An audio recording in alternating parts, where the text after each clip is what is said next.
हरे कृष्णा राधे राधे। आइए सुनते हैं वट सावित्री व्रत की कथा। कथा को मैं शुरू करूं उससे पहले प्रेम से एक बार कह दीजिए सावित्री माता की जय। भद्र देश में अश्वपति नाम के राजा थे जिनकी कोई संतान नहीं थी।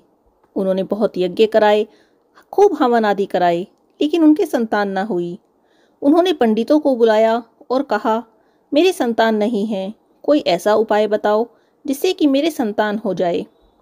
पंडितों ने बताया कि आपके भाग्य में एक लड़की का योग है, लेकिन वह कन्या 12 वर्ष की आयु में विधवा हो जाएगी। तब राजा दुखी होकर कहने लगे, क्या मेरा नाम नहीं रहेगा? उन्होंने खूब यज्ञ हवन आदि कराए। तब पंडितों ने कहा कि जब वह कन्या पैदा हो तो उस कन्या से पार्वती जी की और बड़ अमावस की पूजा कराना। यज्ञ होम कराने से रानी गर्भवती हुई और उसे एक कन्या की प्राप्ति हुई। कन्या का नाम सावित्री रखा गया। तब पंडितों ने जन्म पत्री देखकर कहा कि जिस दिन यह कन्या 12 वर्ष की होगी उसी दिन यह विधवा हो जाएगी। इसीलिए इससे पार्वती जी की पूजा कराना और बड़ अमावस की पूजा कराना। जब सावित्री बड़ी हुई तब उसका विवाह सत्यवान के साथ कर दिया गया। सावित्री के सास ससुर अंधे थे जिनकी वह बहुत सेवा करती थी। सत्यवान जंगल से लकड़ी तोड़कर लाया करता था। सावित्री को पहले से ही पता था कि जिस दिन वह 12 वर्ष की होगी उस दिन उसके पति की मृत्यु हो जाएगी। अब जिस दिन वह 12 वर्ष की हुई तब वह अपने पति से हाथ जोड़कर कहने लगी, आज मुझे भी अपने साथ जंगल ले चलिए, आज मैं भी आपके साथ चलूंगी। तब सत्यवान ने कहा, अगर तुम मेरे साथ चलोगी तो मेरे माता पिता की सेवा कौन करेगा? उनसे पूछ लेते हैं, अगर उन्होंने कह दिया तो मैं तुम्हें अपने साथ ले जाऊंगा। वह अपने सास ससुर के पास गई और कहने लगी, माताजी, पिताजी, आप कहो तो मैं आज जंगल देखने चली जाऊं। तब उसके सास ससुर ने कहा, बहुत अच्छी बात है, तुम चली जाओ। जंगल में जाकर सावित्री लकड़ी तोड़ने लगी और सत्यवान थककर पेड़ की छाया में सो गया। उस पेड़ में एक सांप रहता था जिसने उसे डस लिया। अब सावित्री अपने पति को गोदी में लेकर गोदी में उसका सर रखकर रोने लगी। तब महादेव पार्वती जी वहां से जा रहे थे।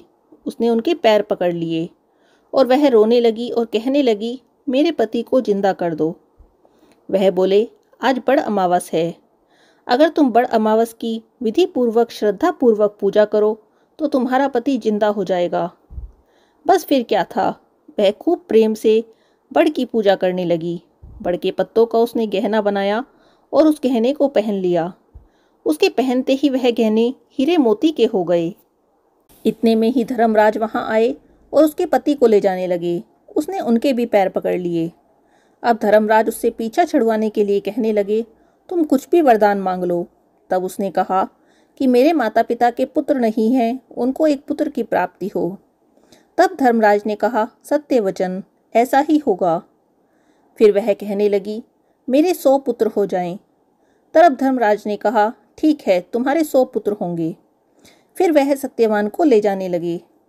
तब सावित्री फिर से कहने लगी, हे महाराज, अभी अभी तो आपने कहा है कि मेरे 100 पुत्र होंगे, अब आप मेरे पति को ही ले जाएंगे तो मेरे पुत्र कहाँ से होंगे? तब धर्मराज ने कहा, हे सती, तुम्हारे भाग्य में सुहाग था तो नहीं, परंतु तुमने बड़ अमावस की पूजा की, पार्वती जी की पूजा की, जिससे तुम्हारे भाग्य में सुहाग हो गया। अब तुम्हारा पति जीवित हो जाएगा।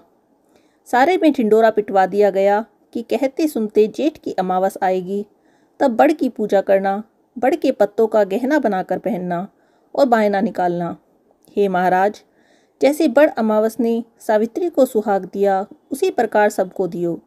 जो इस कहानी को कहता है, सुनता है, उन सब की मनोकामना पूरी करियो। बोलो सावित्री माता की जय। हरे कृष्णा, राधे राधे।